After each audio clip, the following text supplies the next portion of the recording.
Buenas tardes, buenos días y buenas noches, de acuerdo al sitio, al espacio, a las coordenadas donde nos estén viendo. Bienvenidos nuevamente a su canal, a mi canal, a nuestro canal, donde todo lo que desarrollamos lo intentamos hacer con muchísimo, pero con muchísimo sentido crítico. Le guste a quien le guste y al que no le guste, pues lamentablemente pues no venga, no entre aquí, porque aquí todo lo que nosotros vamos analizando y haciendo lo vamos haciendo de una manera independiente, sin ningún tipo de subjetividad, sin ningún tipo de apego. Y si en algún momento nosotros consideramos que tenemos que señalar a algunas personas que pues la mayoría pueda considerar como líderes o como opciones, olvidando y dejando de un lado que los liderazgos deben continuamente ser escrutados, deben ser evaluados para que no se pierdan en los egos, pues eso será lamentable. Aquí hay que saber y hay que acostumbrar, hay que educar a los liderazgos políticos, hay que educar a la ciudadanía y decirle que sobre la base de la crítica se construye todo aquello por lo que vale la pena luchar, incluyendo, pues obviamente, una sociedad, sobre todo si queremos reconstruirla de los bloques deshechos de la sociedad venezolana, porque lamentablemente tenemos una sociedad, un país, un Estado totalmente deshecho y en ruinas, el cual también está en esas condiciones por culpa de una oposición mascota y cómplice. Pero de eso, como muchos otros programas, estaremos hablando hoy. Gracias a todos los que nos siguen, gracias a todos los que comparten la información, a los que le dan like, a los que critican, a los que comentan. Sin ustedes, este trabajo que se hace y este esfuerzo que se hace sería totalmente en vano. Entremos en materia. El día de ayer el día de ayer hice una grabación, el día de ayer lunes, y ayer lunes 5 de mayo hice una grabación, pero bueno, cuando empecé la edición me di cuenta que faltaba el audio, por eso estoy viendo justamente ahora lo que es el micrófono y va a ir variando, es decir, que tenemos buen audio. Además, hoy estoy usando por primera vez micrófono, que lo tengo acá, lo pueden ver por acá, por aquí está. Así que espero que haya un mejor audio porque eso también son recomendaciones que me han dado. Entonces, bueno, el tema es que saqué el video el día de ayer, pero por alguna razón, soy todavía muy bisoño en estos temas de la edición, no tuve audio, así que voy hoy con el programa. Ayer no me dio tiempo de repetirlo, porque obviamente hay que, digamos, coordinar con el trabajo para también dedicarle tiempo a bueno, a este también trabajo o a este oficio de comunicar por estas plataformas. Pero bueno, el programa de ayer fue dedicado a Lindomar Jesús Amaro Bustamante, el joven de 27 años, originario de Cojedes, que el día sábado, a finales de la tarde, lamentablemente tomó la decisión de quitarse la vida y suicidarse por las realidades que estaba viviendo en la cárcel de Tocorón. Para los que no lo saben, este joven fue aprendido, fue detenido llegando a su casa o en vía hacia su casa, iba en una motocicleta, en una moto, y funcionarios de la Policía Nacional pues dijeron que él formó parte de manifestaciones, de las masivas manifestaciones que hubo el 28 de julio y lo detuvieron. Ahí hay algunas cosas en las cuales yo me gustaría enfocarme como antiguo o como expreso político. A mí no me gusta llevar estos títulos. Hay gente que coloca en sus perfiles y por ahí expreso, además que eso suena como un autobús. Porque si uno bien pagó cárcel por decisiones que se tomaron en pro de la democracia, eso no se puede convertir en un título. El título no puede ser el de expreso, el título debe ser el de demócrata, el título debe ser el de objetor de conciencia, debe ser el de crítico. Y eso también se tiene que ir fortaleciendo mucho con las acciones, no solo con las palabras. Ojo, hay muchas personas de gran valor que utilizan esto en redes sociales, pero también hay una gran mayoría, sobre todo los que no tienen ningún valor, que creen que con este título autoimpuesto de expreso político, ellos son unos supraciudadanos o tienen mayores virtudes o mayores valores. Principalmente los payasos de la oposición que están en celdas VIP y que al cabo de unos meses, cuando se fastidian de la cárcel, pues presionan un botón de pánico y en cualquier negociación de cualquier isla caribeña salen de primero, siempre los partidos políticos. Mientras Tenemos a presos políticos que datan del año 2004 y 2005, 20, 21 años presos, secuestrados por la dictadura, pero de ellos nadie habla. Pero ese no es el tema de hoy, aunque bastante que lo estaremos remarcando. Volvamos con el tema de Lindomar. Pues Lindomar fue aislado durante 15 días por alguna razón. En las cárceles a ti te pueden aislar por muchas razones. Por desobediencia, lo que para ellos signifique desobediencia. Te pueden aislar por no cumplir con las normativas que ellos tengan, sean cuales sean. Te pueden también sancionar por haberte descubierto algún teléfono. Realmente no sé, o por retar a la autoridad. No sé cuál habrá sido la razón por la cual lo aislaron, pero en ese aislamiento lamentablemente él se quita la vida. Hay otro muchacho también que intentó hacerlo, pues gracias a Dios no lo logró. Y tengo entendido, se rumorea que le dieron una medida sustitutiva. Medida sustitutiva es pues que sea por presentación o casa por cárcel. Espero que así sea. Miren, el tema de los suicidios viene desde hace muchísimo tiempo. Uno de los primeros suicidios o el primer suicidio en cárcel en la época de Maduro, porque si no me equivoco, en la época de Chávez, dentro de cárceles no se había suicidado nadie, no porque haya sido más bueno, al contrario, pero bueno, los suicidios empezaron lamentablemente desde el 2014, en las manifestaciones donde empezó toda esta ola de represión, donde el régimen exitosamente se dio cuenta, oye, yo estoy gastando demasiado tiempo, demasiado dinero, demasiada logística, yo me estoy esforzando mucho por hacerme ver como oveja, siendo un lobo genocida, siendo un asesino sanguinario. Entonces ellos dijeron, mira, ¿sabes qué? Vamos a quitarnos los pelajes de oveja, que ya los tenemos goteando sangre, y vamos a presentarnos como somos. Somos unos lobos. Y eso, pues, no, irónicamente, les ha dado más éxito. Irónicamente, los ha atornillado y los ha fortalecido más. Si nosotros vemos cuáles han sido en los últimos 12 o 10 años las conductas comunicacionales y además de represión del régimen, ellos siempre han ido en incremento diciendo a viva voz y con más fuerza y con más contundencia, soy un violador de derechos humanos, soy un asesino y no me importa lo que los ciudadanos piensen, no me importa lo que la comunidad internacional piense, esto es lo que yo soy. Entonces ya no dedican esfuerzos ni diplomacia a decir yo soy oveja, como si lo hacen los delincuentes, los malandrazos de la oposición venezolana, donde siendo unos delincuentes, siendo unos corruptos, cayendo una y otra vez, siendo descubiertos en cada una de sus fechorías, ellos o entran en silencio o se vuelven a arropar con una piel de oveja que ya también va goteando muchísima, pero muchísima sangre. Yo quiero comentar algunas anécdotas para que se entienda también qué es lo que vive un preso político estando en cárcel y saliendo de la cárcel. Porque estas son cosas que las ONG, principalmente las ONG que dependen de Voluntad Popular, y nombro con las que yo he tenido contacto y me he confrontado directamente, que son principalmente las de Voluntad Popular. El bendito Liberty Congress, que es una gran lavadora de dinero de Leopoldo López, de él.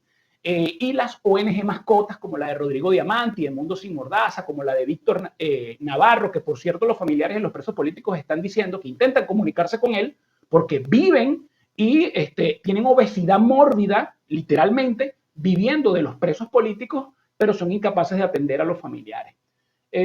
Mundo Sin Mordaza y Voces de la Memoria de Víctor Navarro. Estas ONG no ven por los presos, ni los que están todavía retenidos, ni los que van saliendo. Y dirán, Eduardo, ¿y por qué los que van saliendo? Ya vamos para allá, no nos adelantemos. Miren, cuando uno entra a la cárcel, realmente a ti el mundo te cambia, obviamente, muchísimo. Y tú entras en estados de conciencia y algunas veces hasta de inconsciencia en los cuales tú jamás creíste estar. Emocionalmente también es una montaña rusa. Hay días que tú estás, pues, eufórico, compartes, bromeas, echas chistes y esa misma noche o a la mañana siguiente estás deprimido, no quieres despertarte, uno quiere mantenerse la mayor cantidad de tiempo dormido, porque, y hablo en mi particular, porque cuando te levantas y te das cuenta de cuál es tu realidad, tú quieres escapar de tu realidad. De hecho, yo jamás soñé tanto, tuve tantos sueños como cuando estuve preso, principalmente en lo que fue en los sótanos del DGCIN. Y hablando de los sótanos del DGCIN, Yo recuerdo que cuando yo llegué a mí me tocó la primera celda, ese pasillo todavía existe, pero han ido reformando porque han ido agregando celdas. Mi primera celda en el DGCIN fue la primera. En el pasillo, en el primer pasillo de celdas que hubo, era la número 1. Y en esa celda, recuerdo que cuando entré, eran camas como lápidas de concreto. Y en una de las lápidas de concreto que estaba, cuando yo me acostaba, leía, entre tantas cosas que habían escritas, había un mensaje que decía, Eli, Eli, lama sabactini. Y pues no entendía yo, bueno, ¿qué significará esto? A pesar de ser católico, no era un asiduo lector de la Biblia. Pero estando en cárcel, uno empieza a leer tanto y a documentarse tanto, y también entre muchos libros, ¿por qué no leer el más ecuménico, ¿no? Que es la Biblia? Y en la Biblia encuentro al cabo de unos meses esa frase, y la frase significa, Señor o Padre, ¿por qué me has abandonado? Y eso es lo que siente cada uno de los presos políticos en las cárceles. Uno se siente lamentablemente abandonado de la mano de Dios, uno se siente abandonado por la sociedad, uno se siente abandonado por la suerte y no entiende cómo hemos caído y cómo caímos en infiernos tan tremendamente adversos como son las cárceles, unas más y otras menos, en donde albergan a los presos políticos. Entonces, esto es para que se vaya entendiendo. Además, yo digo los presos políticos, pero es que también hay un gran porcentaje. Yo calculo que al menos el 20 o el 25% de la población penitenciaria venezolana, sin cometer crímenes o ser señalados como adversarios del régimen, es decir, sin tener la etiqueta de presos políticos, son inocentes. Porque la PTJ, como un órgano también delictivo, el cual en algún momento alguien tendrá que limpiar, pero nadie le gusta decirlo, porque es una mafia muy organizada y con mucho poder, así como la Policía Nacional, ellos para cumplir números meten presos a quien sea y le siembran droga a quien sea y extorsionan a quien sea. Y si la persona que extorsionan no tiene cómo pagar, pues la procesan y pueden pasar años. Ahí, esto da, como siempre, para hablar muchísimo. Pero cuando uno cae en estas terribles realidades, a lo que quiero llevar es que el estado emocional, psicológico, es muy delgado, es muy variante. En el caso de los que lamentablemente no tienen una red familiar o una red de amigos fortalecida, pues es muy fácil caer en depresiones y es muy fácil tomar decisiones, digamos, de las cuales uno no puede tomar un retorno, como es el suicidio. El primer suicidio, yo creo que quiero comentar de esto, fue el de Rodolfo González en el Helicoide. Yo llegué al Helicoide en el 2015 y no había pasado ni siquiera un año, había pasado solo unos meses de que Rodolfo González, alias el aviador, habían sacado su cadáver de allí. Y yo recuerdo que me contaban, mire Eduardo, Rodolfo González se suicida porque él cae preso por apoyar lo que se denominó las guarimbas, a los muchachos que lanzaban piedras a las policías y tal. Él les daba agua, les daba comida, y por eso Rodolfo González, por asociarlo con lo que se denominaba la resistencia, lo meten preso. Y él, por responsabilidad, él toma la decisión, que estoy seguro que pudo haber tomado otro y por otra decisión, y además paja su alma, y espero que en donde esté bien y en paz. Pero Rodolfo toma la decisión porque el día luego de su suicidio, o el día después de que él se suicidó, se tenía planteado hacer unos traslados, o al menos esas eran las amenazas de los funcionarios del DGCIN. Se decía que a los jóvenes que habían participado como resistencia o en lo que se denominó las guarimbas del 2014, los iban a trasladar para cárceles comunes. Y los muchachos estaban con mucho miedo. Entonces Rodolfo dejó una carta, palabras más, palabras menos, donde decía, bueno, que él con esa decisión esperaba frenar lo que eran los traslados. Y si mal no recuerdo, creo que lo logró.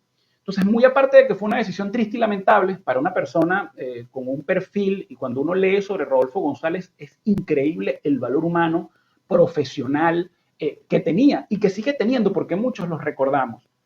Pero hay algo que queda ahí como, bueno, un gran recordatorio de lo que es la responsabilidad. Y ahora voy a los comentarios que nadie quiere hacer porque son incómodos y en este momento son quizás para muchas personas, sobre todo para los que siguen esperando que María Corina llegue ungida o bañada en luces o acompañada por palomas blancas a tomar la presidencia de Venezuela, junto con el otro gran error histórico que ha tenido la oposición venezolana, que es Edmundo González, quizás más grande que Juan Guaidó, y eso que era imposible creer que un error como Juan Guaidó, un obstáculo, algo tan inservible como Juan Guaidó, pudiese ser superado, pero Edmundo González lo ha hecho, pero olímpicamente. Y aquí voy con las verdades incómodas. Aquí el tema es que María Corina Machado saca unos comentarios, saca una, por la red X, diciendo, bueno, palabras más, palabras menos, que el único responsable por la muerte del Lindomar Jesús Amaro Bustamante es Nicolás Maduro. Y lamentablemente, siendo responsable y hablando claro y sin pausas, eso es falso. La muerte de ese muchacho también está en las manos de la oposición, principalmente de la oposición, que fue a elecciones presidenciales, cuando por muchos años dijo que este régimen no salía con elecciones, cuando prometió que iban a ver, que iban a cobrar su voto, cuando prometió que se iba a acabar la dictadura y cuando afirmaba con vehemencia religiosa que el 28 de julio iba a haber un cambio en Venezuela y luego el 10 de enero iba a haber un cambio en Venezuela, sabiendo que todo era mentira. Entonces, hay leyes marciales, leyes militares, en tiempos de guerra y de paz, donde si usted es comandante, donde si usted es responsable de un pelotón, de una escuadra, de un grupo de muchachos, y esos muchachos, algunos de ellos, mueren por sus decisiones, por malas decisiones, usted es juzgado. Y también, obviamente, también en las leyes ordinarias también eso existe. Y eso se llama responsabilidad, capacidad de respuesta. Después de las manifestaciones del 28 de julio hubo más de 2.300 detenidos y desde ese momento hasta ahora han muerto casi una docena de personas en la cárcel por enfermedades, por, bueno, complicaciones que han tenido de afecciones físicas, por suicidio. ¿Quién ve por los presos políticos? ¿Y quién, después de haberles dicho, vengan conmigo porque vamos a cobrar y salgan a la calle y los meten presos?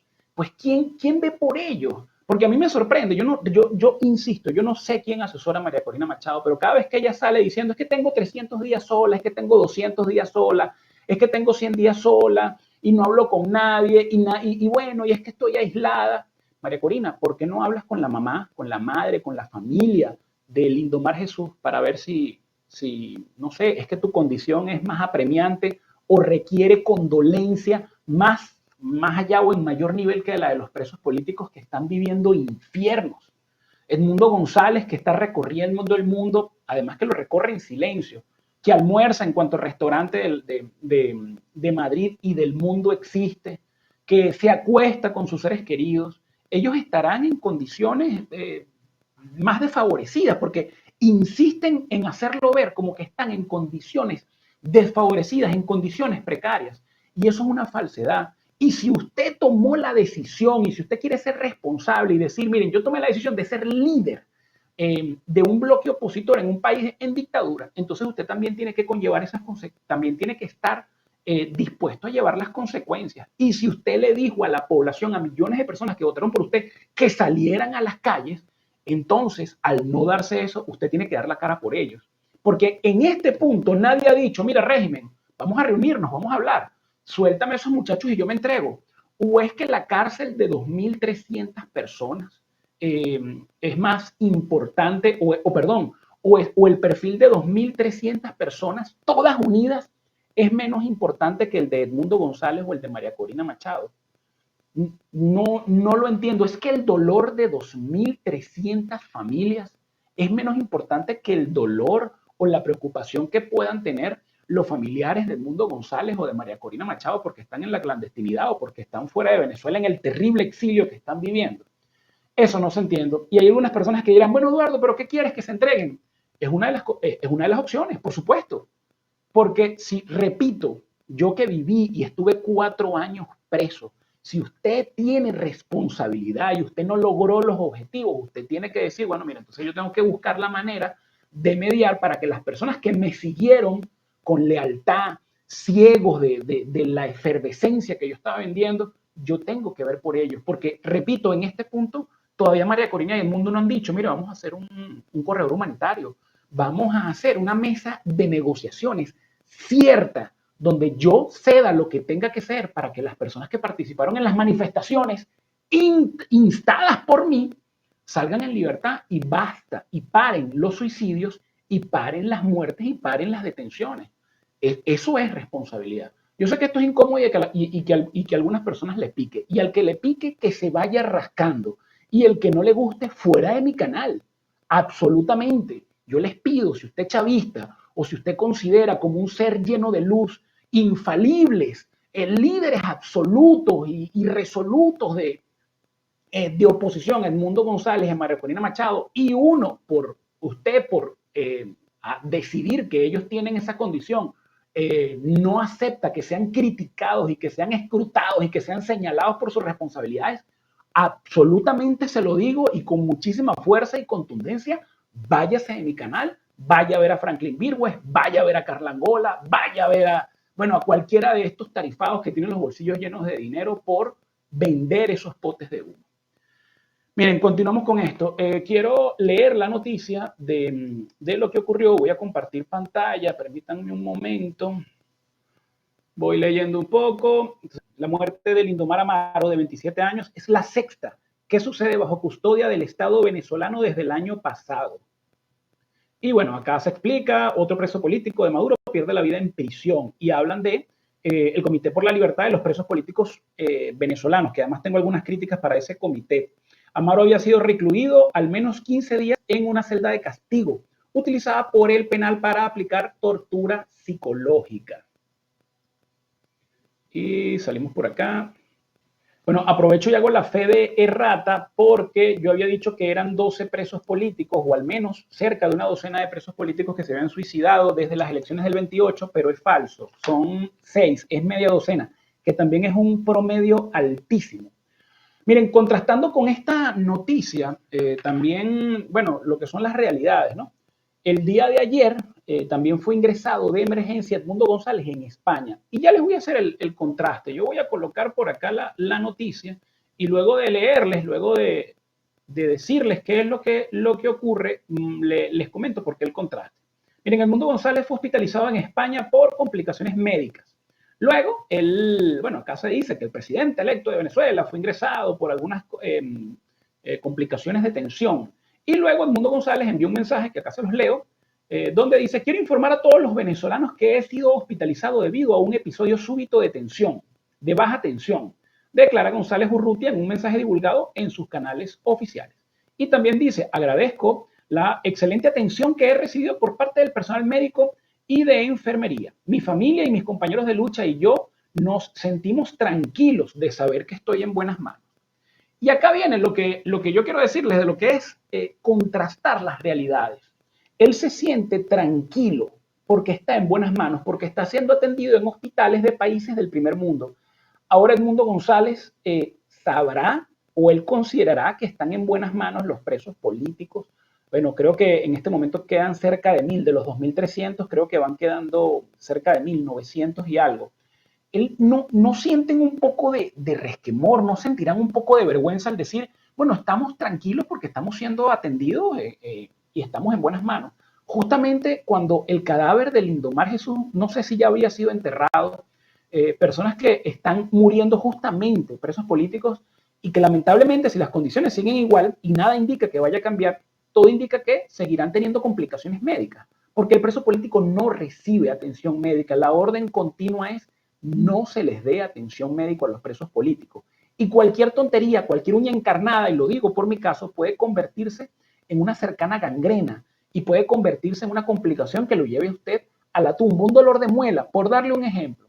Pero ellos, bueno, ellos están alegres y complacidos de que están en buenas manos. Y yo con esto no quiero decir que ellos sientan pena de decir que están bien, pero coño, tengan un poquito de empatía por lo que están viviendo los presos políticos y lo que está viviendo un país que fue arrastrado nuevamente luego de que se les dijo: no crean en elecciones, no es posible salir de la dictadura en elecciones. Luego de que se les empujó nuevamente: sí, sí podemos, sí podemos. Se revitalizó lo que es el sentido ciudadano. Fueron llevados a este matadero. ¿No sentirán un poco de vergüenza? Hay que tener un poquito de vergüenza. Por eso yo quería contrastar esta noticia de Edmundo González con las realidades que están viviendo los presos políticos y con el suicidio de Jesús Amaro Bustamante, de Lindomar. Hay algunos datos que yo quiero compartir porque también me llama la atención algunas cosas que yo no sabía, a pesar de que estuve preso. Miren, el Nacional sacó un artículo, esto es de diciembre, donde en diciembre ellos decían cuántos presos políticos han muerto bajo la custodia en el gobierno de Nicolás Maduro. Y acá hay una lista que sacan ellos a la cual hay que sumar a este joven mártir, lamentablemente. Acá los tengo anotados casi por orden cronológica. El primero fue Rodolfo González, alias el aviador, del cual hablamos, luego Carlos Andrés García, Rafael Arriaza. Con Rafael Arriaza tuve la extraordinaria oportunidad de conocerlo y ser compañero de celda. Un joven, muchacho joven, empezando a vivir con unas cualidades humanas y profesionales excepcionales y que lamentablemente en un intento de escape fue asesinado. Porque lo detienen y a pesar de que fue detenido y él no prestó resistencia, fue ajusticiado. Está Fernando Albán, está Rafaela Acosta, mis respetos siempre a la viuda del capitán de corbeta Rafael Acosta, que fue torturado y llevado a tribunales militares torturado. En algún momento las personas, jueces tan delincuentes como Larisa Teiz Ferrer, coronel de la Guardia Nacional, a las cuales nos colocaban, eran los jueces favoritos para las causas de rebelión militar, y ellos aceptaron a recibir a una persona torturada moribunda como Rafael Acosta Arévalo en un tribunal militar para luego, a las pocas horas, darle la oficial, digamos, la defunción oficial. Pero de eso nadie habla, eso no es un crimen. Por ahí sale Tarek William Saab hablando es de las detenciones de los venezolanos que están sin proceso y siendo violados los procesos judiciales en Estados Unidos, pero no habla de los 33 menores de edad que están detenidos bajo su orden. Virgilio Jiménez, Ángel Sequera, Elvin Mendoza, Leonera Suaje, Luis Armando Monsalve, Armando Flores, Pedro Pablo Santana, Gabriel Medina, Raúl Baguel, Marino Lugo, Jesús Martínez, Jesús Álvarez, Oswald González y por último Lindomar Jesús Amaro Bustamante. En donde estén, paz a sus restos y espero que estén en un lugar de paz donde nos puedan guiar a cada uno de los venezolanos y de las personas en el mundo que estamos luchando en contra de estas sangrientas y encarnizadas dictaduras. De acuerdo a este artículo que yo les leí, también obtuve información de un observatorio, el Observatorio de Prisiones, si no me equivoco, sí, Observatorio de Prisiones. Humberto Prada, que es uno de sus directores, el año pasado sacó un reporte y él decía, los números que están ahí son alarmantes. Él decía que entre el 2020 y el 2024 murieron bajo protección o bajo retención del Estado de 30.300 presos, que es la población penitenciaria del país, murieron cerca de 1.200 presos. Casi un preso muere a diario en las cárceles venezolanas. Durante el 2020 y el 2024, casi uno diario. Estos son números que no se pueden explicar en entornos o en países medianamente sanos o medianamente normales. ¿Cómo es posible que si usted está en un centro de detención donde el Estado tiene que garantizar su protección, porque pues, para eso son los centros de detención, muera prácticamente un preso, un ciudadano a diario? Y repito, hay que tomar en cuenta si los números que yo voy llevando y los números que muchos observatorios van llevando son ciertos, y el 25% o el 30% de las personas que caen presas en Venezuela son inocentes, entonces estamos hablando que más de 300 personas inocentes que cayeron accidentalmente en estas pesadillas, en estos laberintos interminables en este infierno judicial que hay en Venezuela, estamos hablando entonces que cerca de 300 personas inocentes murieron. ¿Cuántos de ellos asesinados? ¿Cuántos de ellos en revueltas? ¿Cuántos de ellos por suicidio? De estas cosas son las que se tiene que hablar. Y también tiene que hablar Tarek William Saab, porque aquí a todo el mundo le damos las responsabilidades. Hay gente que dice, hay amigos que me han respondido, que me dan ganas de lanzarle un zapato por la cabeza. No te olvides que el enemigo es el régimen. No, el enemigo también son las personas que le dan oxígeno y las personas que también por darle oxígeno al régimen y por querer tratarlos como un elemento político, han ido fortaleciendo al régimen y permitiendo que sigan muriendo jóvenes. ¿Y a quién me refiero? A la oposición venezolana y a todos, incluyendo a María Corina Machado y Edmundo González, que creen que se puede hacer política con el chavismo y creen además que se puede hacer política confiando en los partidos tradicionales de oposición como son los del G4. Pero bueno, lo que dice Humberto Prada, también acá él habla de lo que es el sistema penal venezolano, que para el que no lo sepa, el que vive en una cueva y no lo sepa, hay un retardo procesal de años. Hay casos, para que ustedes tengan una idea, hay casos de personas que son sentenciadas a 5 años y ya tienen 6 años presa esperando el juicio. Y cuando llegan a su juicio, le dicen, bueno, su condena es 5 años. Ah, bueno, tengo un año de gracia preso. O peor aún, o después de muchos años presos, cuando por fin se ejecuta el juicio, le dicen, usted es inocente, usted no tiene ninguna responsabilidad. ¿Quién le devuelve a esa persona los años que estuvo preso, los años que estuvo sin producir, los años que estuvo sin familia? ¿Quién le responde a esa persona? ¿Quién le indemniza por los daños psicológicos que sufrió estando en la cárcel? Hay retardo procesal, obviamente en enfermedades, mucho hambre, mucho hacinamiento y violencia. En Venezuela más o menos hay 30 cárceles grandes. En su momento creo que hubo 50 o 52. En este momento en funcionamiento hay 30 o cerca de 35 cárceles. Pero para mantener esta gran población penitenciaria en Venezuela, también hay cárceles preventivas que pueden ser los comandos de policía, los comandos de la PTJ, del SEBIN, del DGCIN, donde permanecen en un absurdo hacinamiento muchos presos. Si usted es una persona que sencillamente iba para su casa y por alguna sospecha, los verdaderos delincuentes, que vienen siendo los policías, que vienen siendo los PTJ, que vienen siendo el SEBIN, dicen que usted tiene que ser investigado, lo van a enviar para una cárcel preventiva, para un calabozo preventivo.